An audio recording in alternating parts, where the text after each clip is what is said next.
My name is Heilo Altin, as was introduced. Thank you, Rander. And it's the same presentation. You don't have to change. You go over again. I have to start from the scratch.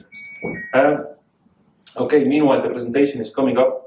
I have a master's degree also in computer engineering, and I'm doing currently my PhD in educational robotics. And what I'm about to show you is just the roadmap we took from 2009 to current day.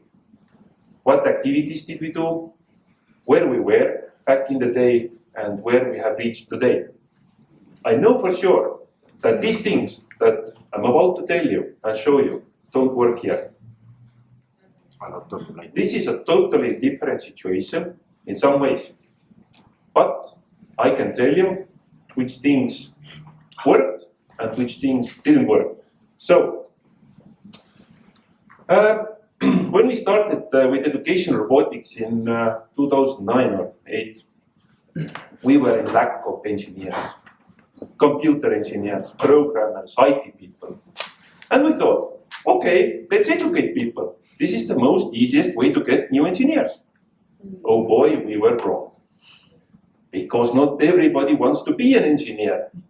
People also want to be musicians, dancers, accountants, every occupancy that you can think they want to be. But we came up with an idea.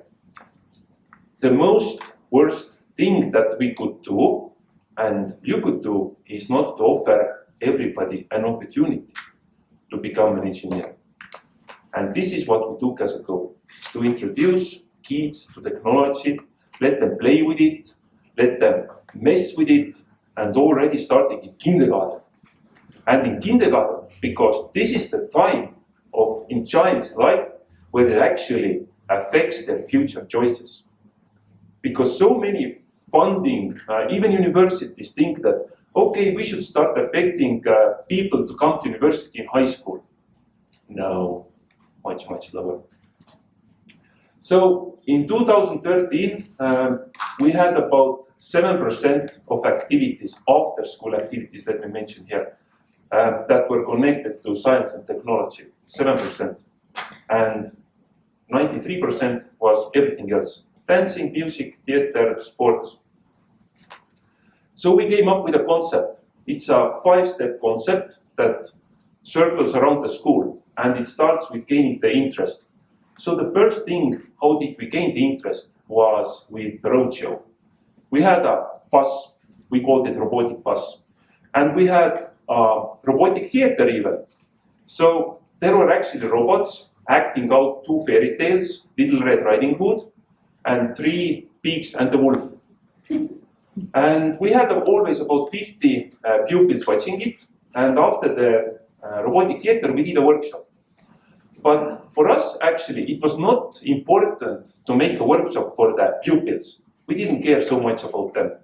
We cared more about the teacher that was standing next to them and watching it and thinking, okay, this is not so difficult. I can do this. So the road to the schools was not always so straight and nice as you have roads here.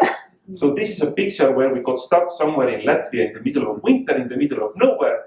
And in 15 minutes, we had to be in a school starting the robotic theater. But luckily, some Latvian came with his car and helped us out. So the next step was training the teachers. And we developed a 2-day training. And after the 2-day training, teachers were able to actually start their own robotic lab in the school. That was enough. We didn't give them easy time. In these 2 days, they were actually really getting, pushed, but we wanted them to be ready. And what we also told them is what happened here before. You try to work with technology, but technology works with you. So that they will have problems, and they have to embrace it. And in the background, there is a guy, and he's really happy because he just discovered that the robot is not going straight because one wheel is bigger than the other. So the next step was getting the robots. We have trained the teachers, and the schools actually had many different possibilities. As Randall mentioned, Tigerly Foundation that was available to apply funds for buying any technology for education. Supporting the schools was the next step. So everybody that were on board already, we have a email list for teachers that they could subscribe to and get information and help.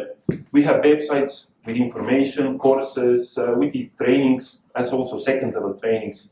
And we also went back with the robotic theater if the teacher asked, and we have competitions, and they have a possibility to call me or my colleagues anytime they want. And sometimes they do. They do call you Friday evening, but they have a trouble. They want to get support.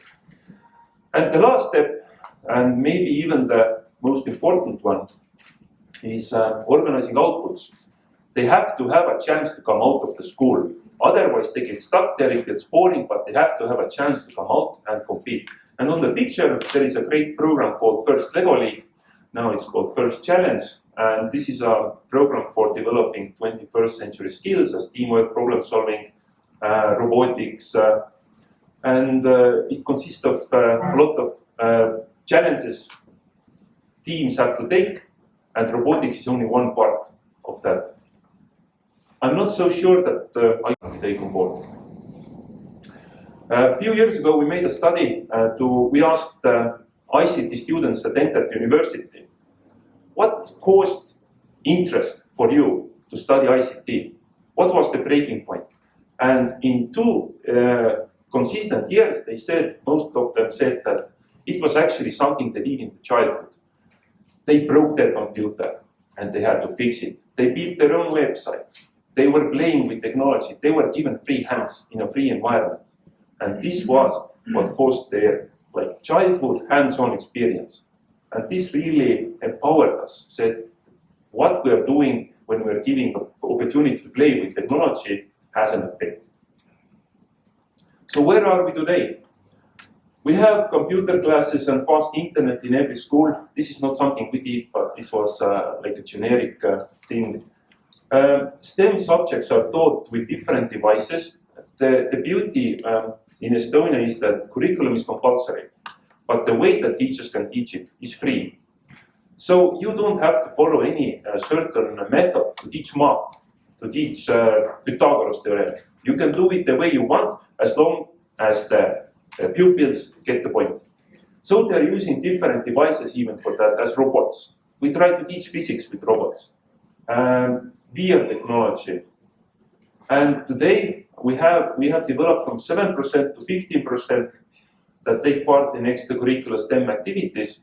But I have to state here that Corona also affected a lot of us because a lot of pupils quit and didn't come back when the restrictions were lifted. So what is going on in the schools related to IT? You can see from 1st to 9th grade here, and you can see that robotics is really ruling in the first 3 grades, and that's because actually in some schools, schools themselves have made robotics courses compulsory for everybody that are going through, for example, 3rd grade. So every student has a course where they have to use whatever platform they're using to go it once. In the 8th grade, the creative work has a great part because this is also compulsory. Every student in 8th grade has to do some creative work.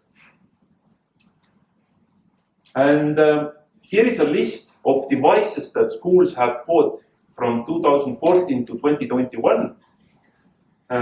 Everything that is blue is connected to robotics. The green one is about electronics mostly. There is also 3D printing and VR devices. And what I want to say in the end that the key people in this road were not me or my colleagues.